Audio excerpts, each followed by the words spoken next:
Showtime.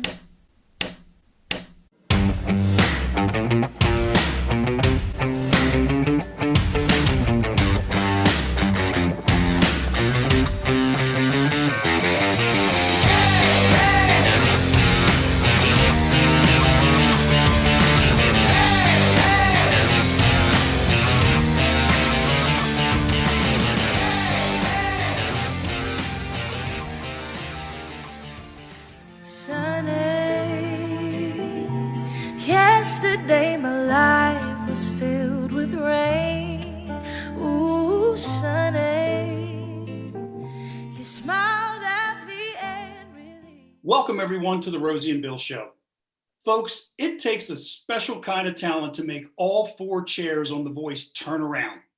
And our guest this week did just that, with a version of Rocket Man that was simply out of this world.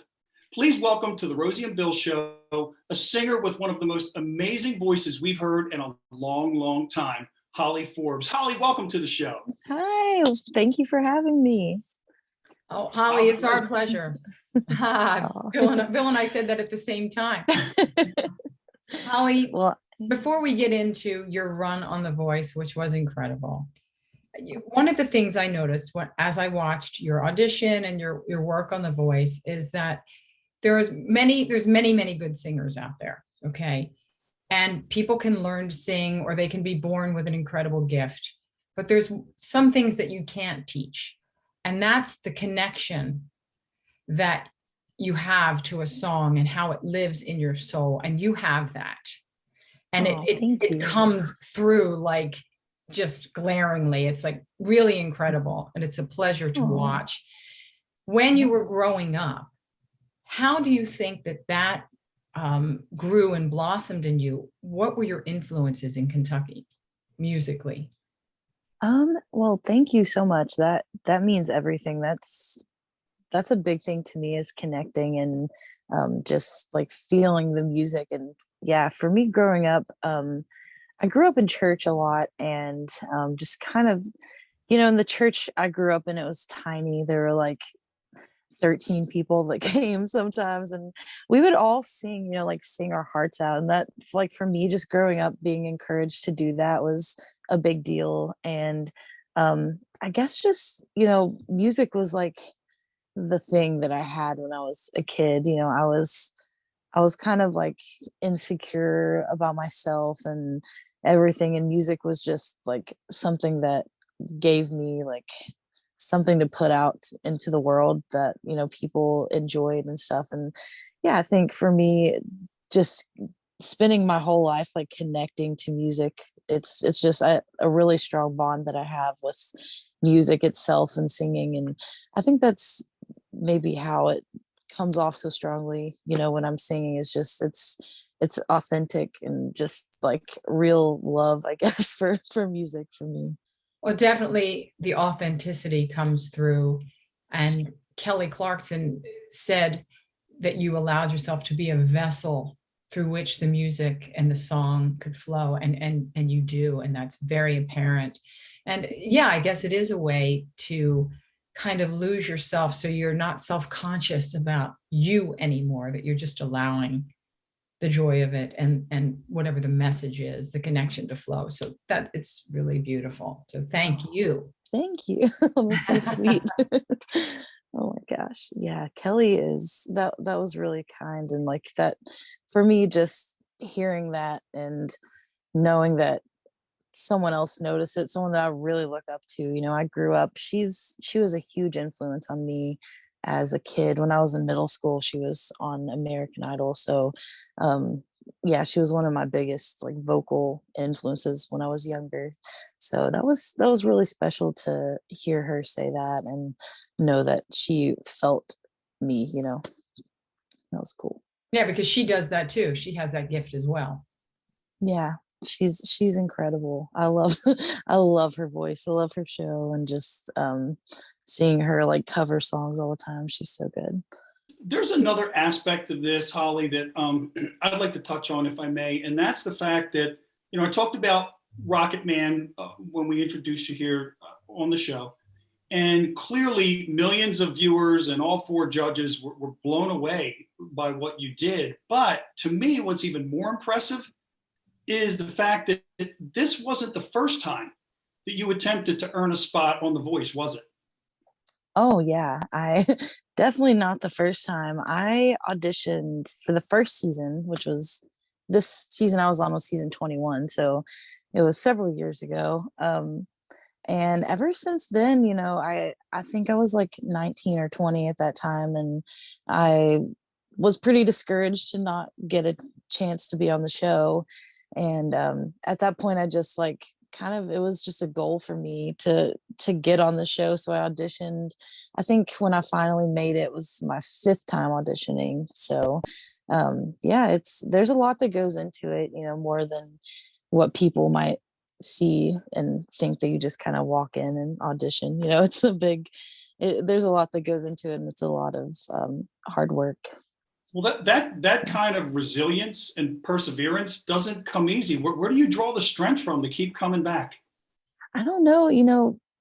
It used to just be for me, and it was just a hobby, and it's all I wanted to do, and to get on the show was everything. And then as I got older, had kids and started having like a family, for me, it's just, I felt like I needed to get my voice out there, and I wasn't even gonna try again.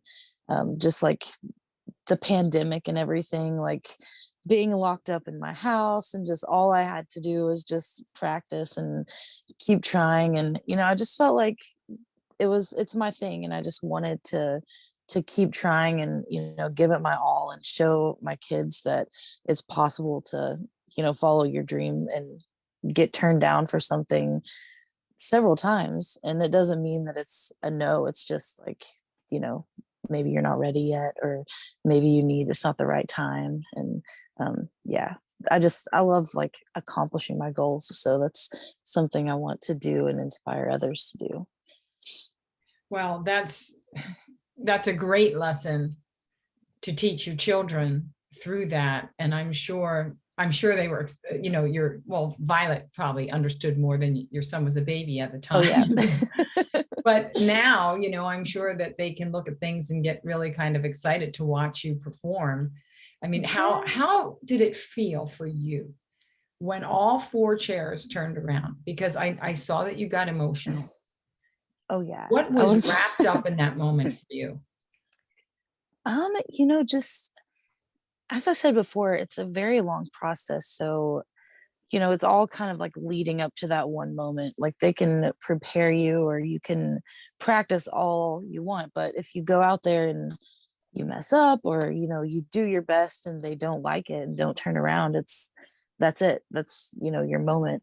And so for me, when I started and they turned around, it was like, I guess it was just relief and just like disbelief that they all turned. Like I was hoping that one person would turn. Like that was the best case scenario, like in my head, that would happen. So when they all turned, I was just in disbelief and just like overwhelmingly thankful that it went that way. Like I just like heard the slow music at the end every time I practiced. I'm like, this is going to be really sad if this plays. Like no one had turned around.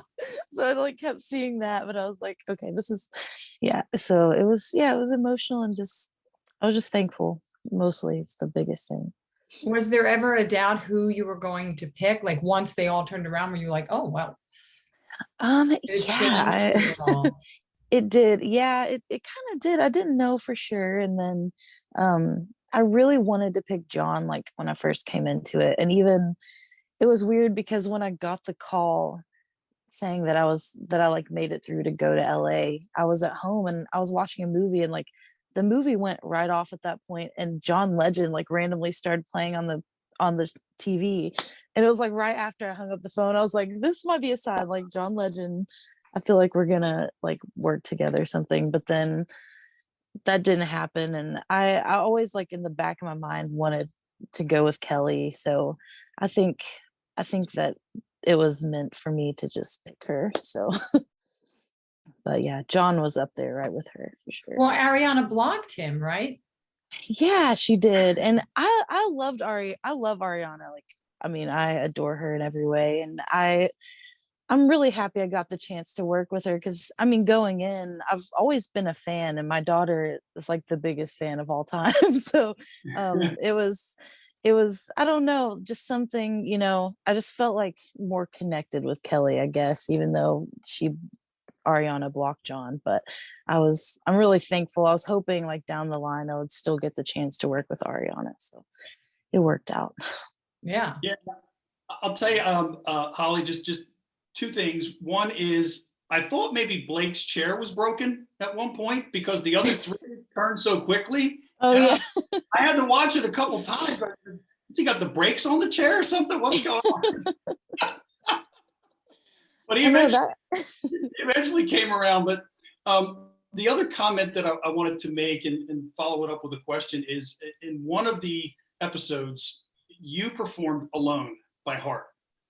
And I could probably count on one hand and have a couple of fingers left of how many people have the courage and the wherewithal to even attempt. I don't even think Ann Wilson would attempt to cover Ann Wilson.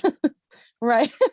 And you did and crushed it. How did it feel to knock it out of the park and to see people come to I mean, it was just amazing to see, but how did that feel for you? Oh, it was crazy. Like going into that, I knew, and that was fan week. So they give me like 3 songs to choose from. I think one was Stronger by Kelly Clarkson and The Joke by Brandi Carlile. And I almost went with the Brandy song, and something just told me I loved singing alone. Like that's one of my go-to like karaoke songs and stuff. So it was really, I don't know what I was thinking like going into it. It could have gone really wrong, but I think I just practiced a lot and just kind of like turned my brain off when it was time, and I just went for it. And yeah, that was crazy. I don't know. I didn't see myself doing that kind of performance on the show, and I think it was a good choice, and I'm glad that the fans, picked that song for me. That was really cool. It was a great choice, and we all saw it and we all heard it. And I have to admit, I think I've watched that video at least half a dozen times just because I get That's goosebumps. awesome. Oh, thank you. I love the outfit. Like the wardrobe team on that show is incredible, and I was like, it was so cool. Like I could have never put that together for myself, but like they really killed it. And yeah, I Yeah, felt you like a looked rock star cool. in that moment. Yeah. They had like feathers on my boots and everything. I was like, this Yeah, is pretty sick. it was the whole thing. It was like you said, it was the outfit, it was the sound, it was just everything came together perfectly within that. Yeah. Yeah, they have, I don't, just like brilliant people that work on that show. And they have all their different departments, and it just all comes together so like seamlessly sometimes. And it was so neat. Like even when I got off the stage, like the executive producers like standing there and like ran up and hugged me, and I was like, I felt like it went well at that point because I wasn't sure when I stopped singing. I was like, I don't know how that went, but yeah, it was really fun. What was the process like? Because my old bandmate had been on that show. I forget which season, but it was pretty grueling as I remember. Do you feel like, was it difficult to stay healthy? Um, did you have enough time to learn the songs that you needed to learn and feel comfortable that you weren't going to forget the lyrics when you went out there? Like, what was the process like? Um, it was kind of like a slow build, like in the audition process and even like the first rounds that are taped, it was really relaxing, and we had crazy amounts of time to practice and everything. As the live shows started, that's when it got really crazy. And I think the last week, and honestly, when it was the week that I went home, I honestly felt like I was very drained, like mentally and emotionally and everything. And yeah, I think I was like at the recording studio at 4 a.m. like doing the recording, and it was getting crazy because there's only so much time to fit everything in, and especially with like Thanksgiving holiday and everything. But yeah, it was. I would say they do give you a good amount of time, but that's all you're going to be doing. It's just consuming, and then on the other side, social media and everything is going crazy, so you're trying to balance connecting with the fans and like everything. So it takes a very strong person, and I think for me, I had almost given like all that all that I had to the show. So it was grueling, but really worth it because it's just an experience. When it's over, it's over. So it's like just taking it all in and being happy about being tired because you're doing something really cool. Absolutely. And Holly, one thing that I have to ask, and it's just something that popped into my mind after Rocket Man, Alone, and the other songs that you did. By any chance, did anyone that you covered those songs for, has anyone ever contacted you, whether it was Ann Wilson or Elton John or anybody or any of their representatives, just to say, wow? Not exactly. I did land like a really cool gig that I feel like kind of had something to do with Elton John, that's coming up in Houston next month. But not really, like I don't think I really got contacted by anyone. Some people played like more current songs and would get like reposted by those people, but I think I sang a lot of older songs, so I wasn't fully expecting them to repost it or whatever. But yeah. What has life been like after The Voice for you?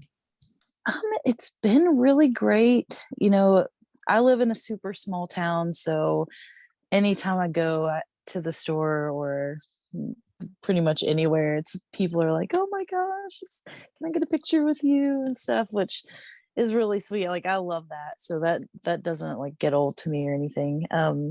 And yeah, it's been great. I've been recording music. It's really, when you get off of a show like that, it's like you have to keep going keep going, keep moving, and hustling. And I've been booking shows for this spring and summer and fall, and just trying to do as much as I can and just like ride the wave that it is.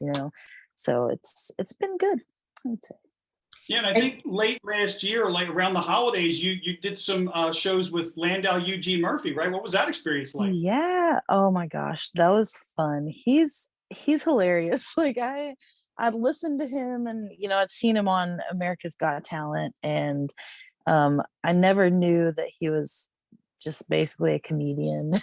Him and his girlfriend or fiance, they're so sweet. And his manager, they all just like welcomed me, and they were so kind. And he has so many fans. Like I think there were some fans that said they'd been to like 50 or 60 shows of his. Like he just has this like amazing community and fan base. And yeah, it was really cool to see how that is, and see someone who's doing exactly what I want to do after coming off a show like this, is just stay busy and stay performing. Even 10 years later, you're still working. So that's definitely my goal. And yeah, it was really awesome. I was so thankful that he asked me to be a part of it. Do you ever do duets? Like, do you ever sing a song with him? Yeah, we did. We actually sang Baby It's Cold Outside for the first show. And then I guess, the words can be controversial to that song. So I think at the end we were like, maybe we should pick a different song to do. So we like scratched that, and then we started singing Silent Night together. And it was really nice. Yeah.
was fun. Well, I was thinking that you guys could I know they don't have them anymore, but you guys could sing a phone book together and it would sound good. Let's just start. Yeah, I think that would be great. His voice is incredible. I loved watching him night after night. Just he's such a good performer, and everyone's cracking up at him because he's so funny during his shows. So, yeah. He has a lot of joy as well. Oh yeah, he's very sweet and giving, and for me, like that's a big thing. I want to be on that path as well of charity work and just giving back everything that I can. So he's a great role model and inspiration for that, for sure. So Holly, you mentioned that you wanted to stay busy, and we're now at a point where thankfully things are starting to open up. It looks like there's going to be a lot of concerts come spring, summer, into the fall, of all different sizes all across the country. So anything in particular that you can talk about that you have on tap from a touring perspective? And by the way, any chance you might be coming anywhere near the Philadelphia area this year? I'll be performing at just announced yesterday, the Billy Bones Tavern Festival for Memorial Day, which is in like Indiana. It's gonna be really cool. And that's a big show. There's like 100 acts or something there, isn't there? Oh yeah, there's a lot. Yeah. It's gonna be really fun. I'm excited about that. And a lot of my favorite musicians that when I saw the lineup, I hadn't seen it before. I think it was this morning that it came out. It was really really cool to like see your friends and people that you look up to on there, and you get to perform with them. So yeah, but I'll be posting on my website once I get contracts finalized and stuff for other shows and festivals. But I'm really excited about it, and I would love to come near Philadelphia. That would be great. Well, you'll have to let us know when you do, for sure. Yes, I would love to check it out now that things are finally settling down with the pandemic. You mentioned before we started rolling the camera that you also write original music.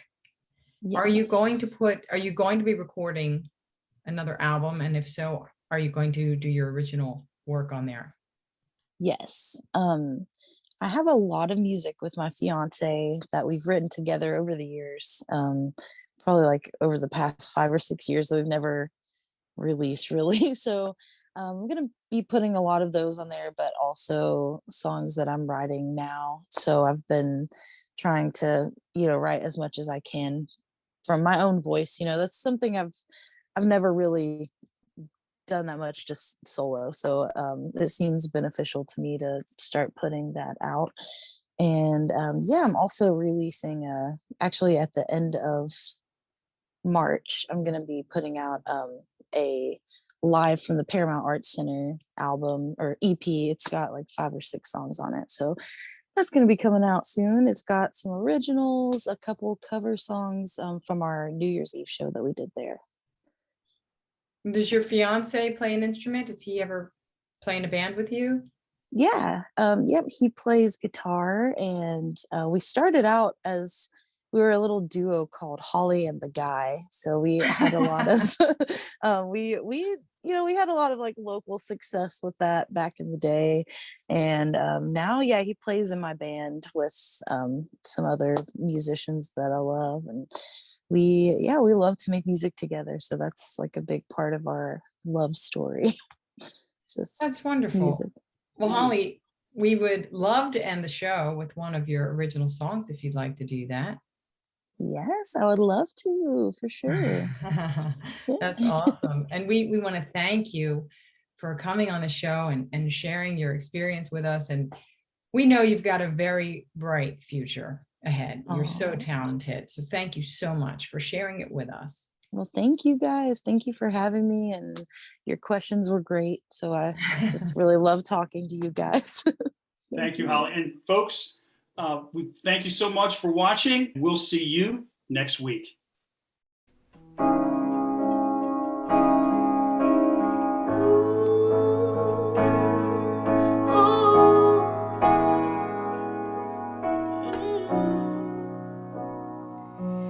They say time is money, but I don't know why I work all day, but I'm still broke. I'm slipping off the edge.